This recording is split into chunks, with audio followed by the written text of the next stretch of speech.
મહેન્દ્ર મહારાજ મોટમને વિનંતી કરું કે એ એમની વાણીનો લાભ આપે. મહેન્દ્ર મહારાજ મોટમ.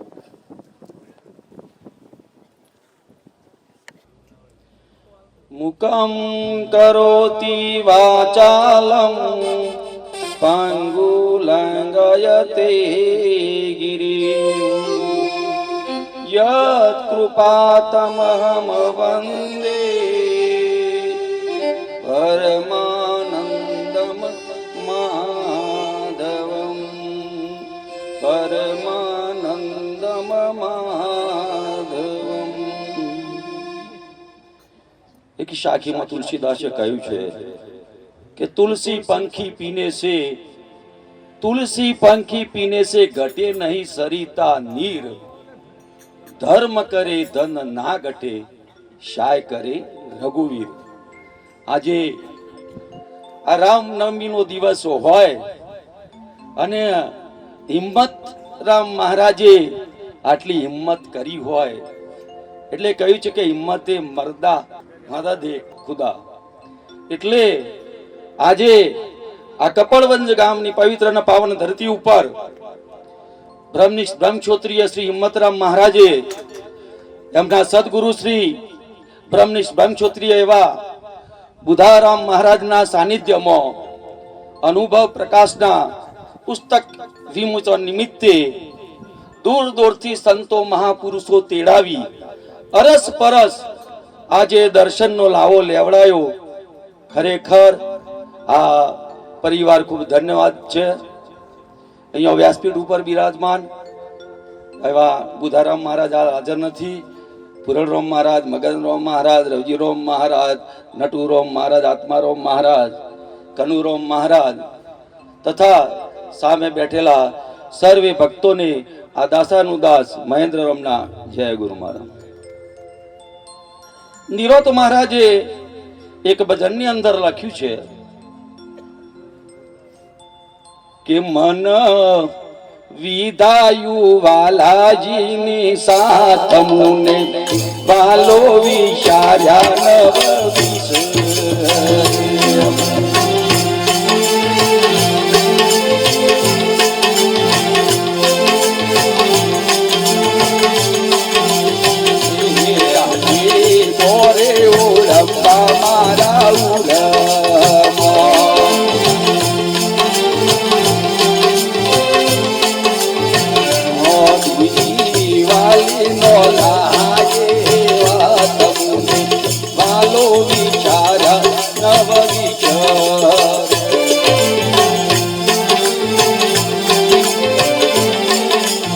છેલ્લા ચરણની અંદર નિરોત મહારાજે પ્રાણ પૂર્યું.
નિરાત મહારાજે વાત કરી છે કે નામ નિરખ્યું નિરોત અજાત, અજાત નામની વાત કરી છે. વેદાંતમાં પણ ચાર વાદની વાત કરેલી છે. દ્રષ્ટિ સૃષ્ટિવાદ, સૃષ્ટિ દ્રષ્ટિવાદ, વિવર્તવાદ અને ચોથો અજાતવાદ. પણ અત્યારે ઘણા લોકો વચ્ચે એક પોચમો પરિણામવાદ પણ ઉભા કરી રહ્યા છે. વિવર્તવાદની જો તમને વાત કરીએ તો સોનાના જુદા જુદા દાગીના બન્યા હોય, વીંટી, દોરો, બંગડી, પણ એમાં જે સોનું છે એ તો એનું એ જ છે. એટલે નિરોધ મહારાજે અજાતવાદની વાત કરી છે અને વેદાંતમાં પણ અજાતવાદની વાત કરી છે કે અજાતવાદ એટલે નથી તું જન્મ્યો, નથી તું મરતો, એટલે તારું જન્મ પણ નથી અને તારું મરણ પણ નથી. એટલે મહાપુરુષે એક ભજનની અંદર કહ્યું છે, નથી જન્મતો નથી તું મરતો, સપનું જગત લે જાણી હોજી.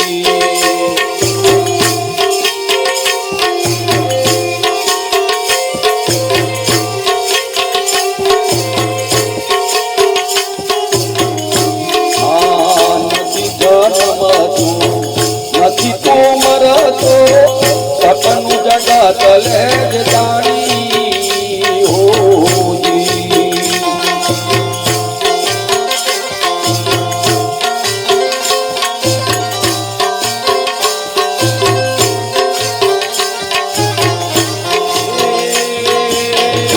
કથાયા તો તારી પડી પલંગમાં, કથાયા તો તારી પડી પલંગમાં, બીજી લઈ દુનિયા ભર સારી સપનું જગત લે જાણી હોજી.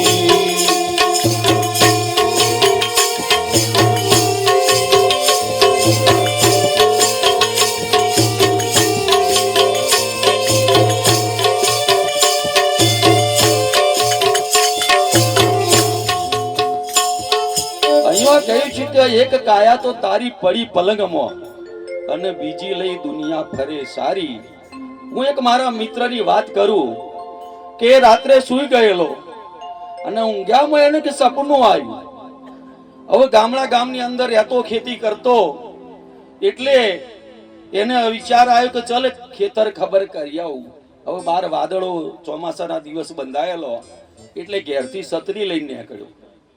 હવે છત્રી લઈને જેવો સપનાની વાત કરું છું કે ખેતરમાં પહોંચ્યો, એવો ત્યાં વરસાદ ચાલુ થઈ ગયો.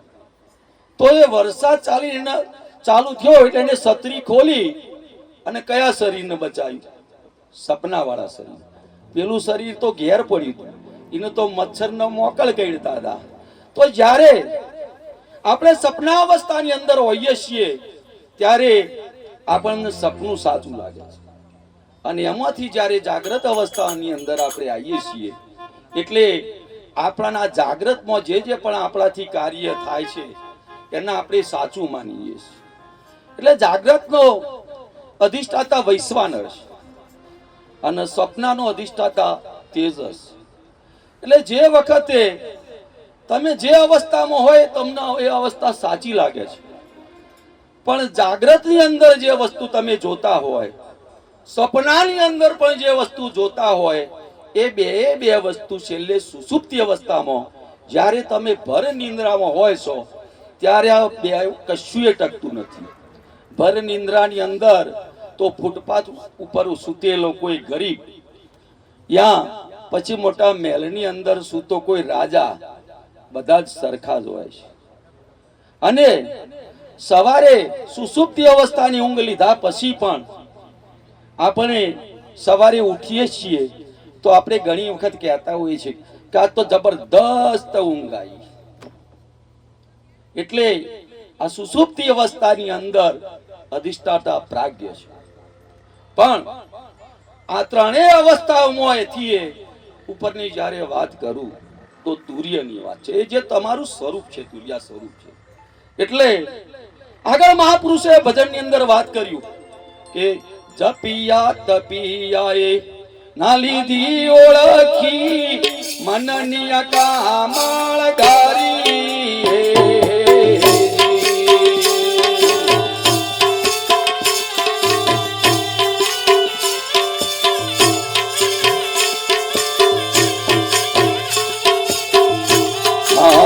તપિયા તપિયાએ ના લીધી ઓળખી, મનની કામળ ગારી હોરી.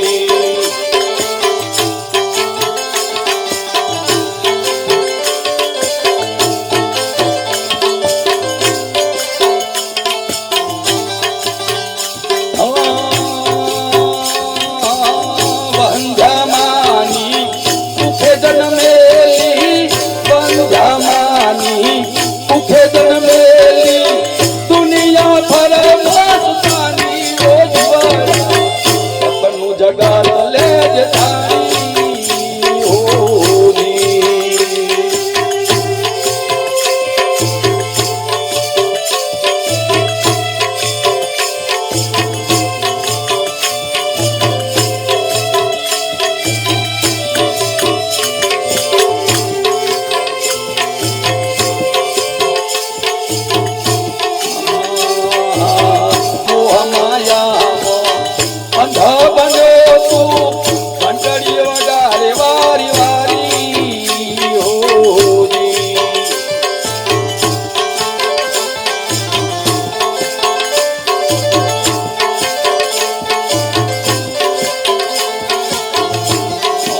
જગત લેજ જાણી હોજી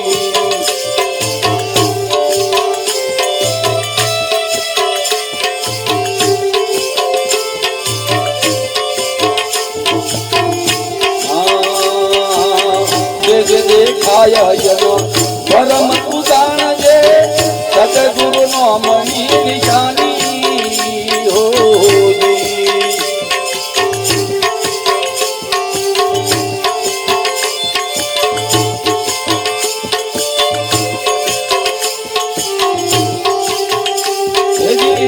સદગુરુ ચરણે મહિંદર બોલ્યા સદગુરુ ચરણે મહિંદર બોલ્યા ગુરુ નીચે નારીઓ જીવડા સપનું જગત લજ જાણી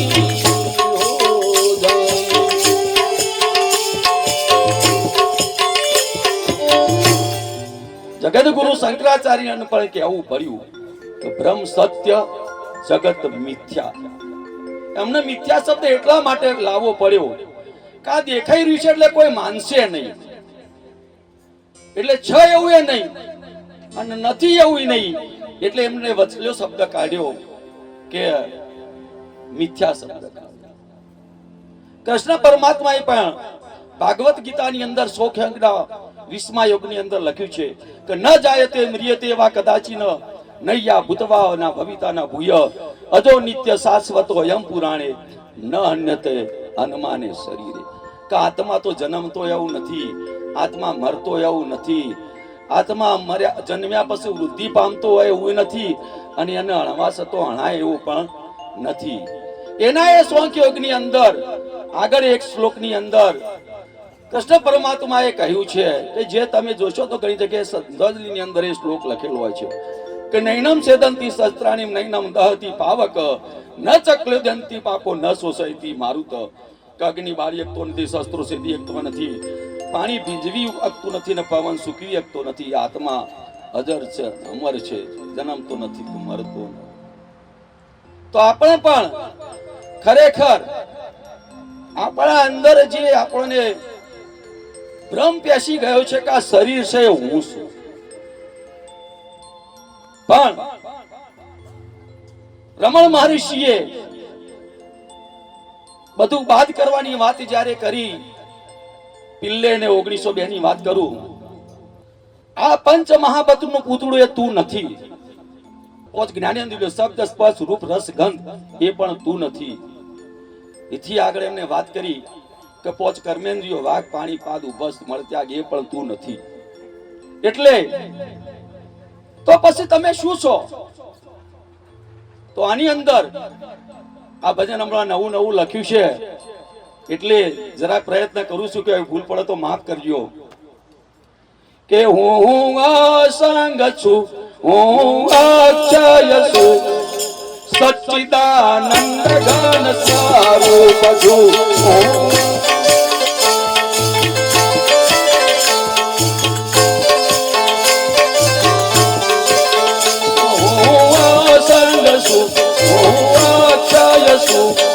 સચ્ચિદાનંદ ઘન સ્વરૂપ છું.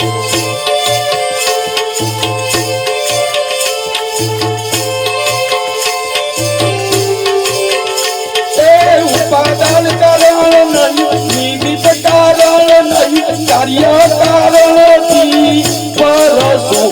હું અસંગ છું, હું અક્ષય છું, સચ્ચિદાનંદ ઘન સ્વરૂપ છું.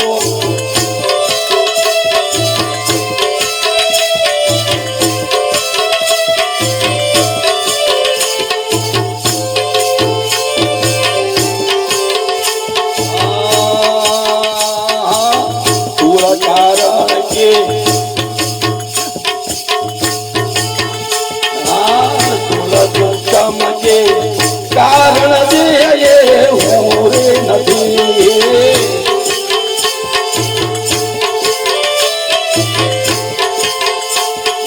થોડા સુચમ કે કારણ દે હું રે નથી.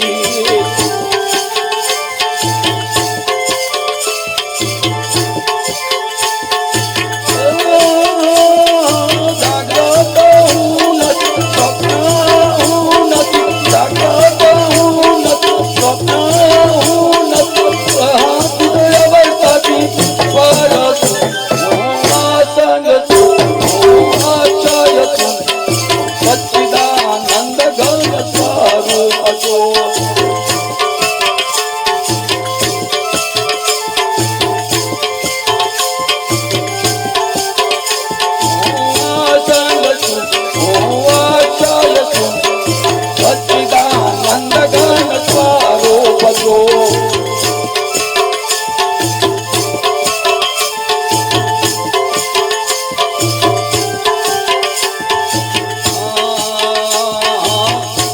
જ્ઞાનેન્દ્રિયો એને કહીએ હું રે નથી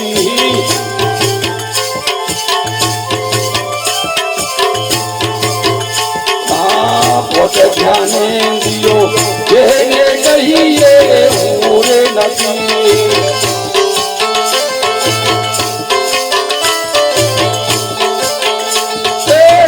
સ્વરૂપ નહીં સ્વરૂપ નહીં રસ કે સ્વરૂપ નહીં રસ કે પોતે જીનલી બનસો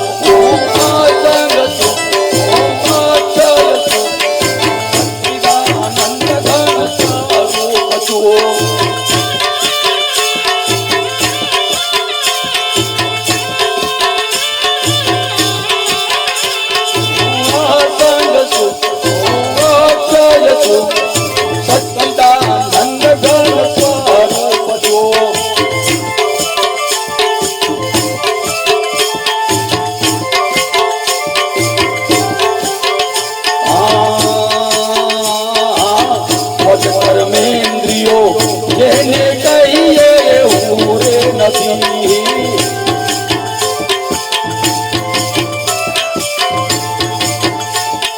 વાક પાણી પાદ નહીં ઉપસળ ત્યાગ નહીં વાક પાણી પાદ નહીં ઉપસળ ત્યાગ નહીં પહોંચે કરને નીતિ પરસો સંગ સચ્ચિદાનંદ ઘન સ્વરૂપ જો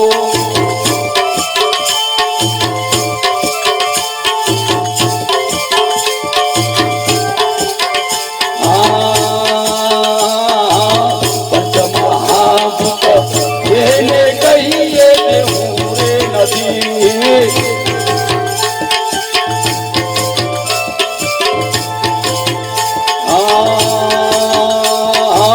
પંચમહાભૂત એને કહીએ હું રે નથી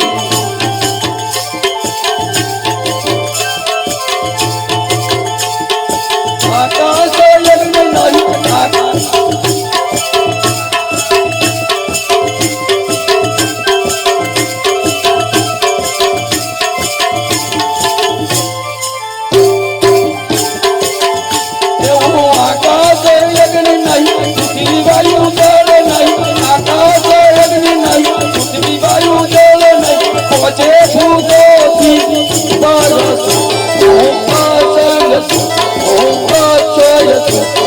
સચ્ચિદાનંદ ઘન સ્વરૂપ જો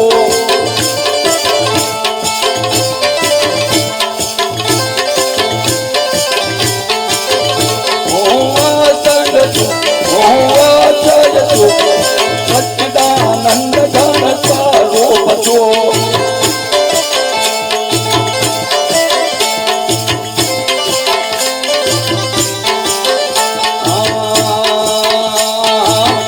સદગુરુ પુંજીરો પુરાણ મહિંદર હું રે છું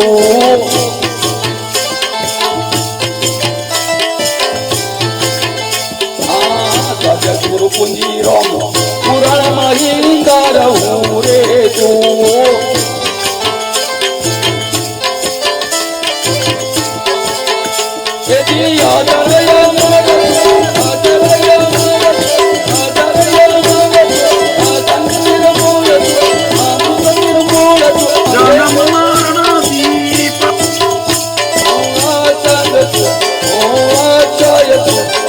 સચ્ચિદાનંદ ઘન સ્વરૂપ જો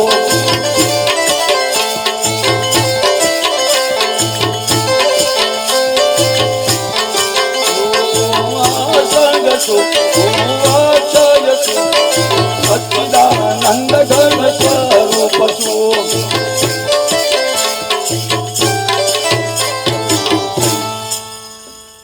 મારો ટાઈમ પૂરો થઈ ગયો તો આટલી વાત કહી મારી વાણી વિરામ આલું બોલો શ્રી સદગુરુ. મહેન્દ્ર મહારાજને ટાલીથી વધાવો, ખૂબ મોજ કરાઈ.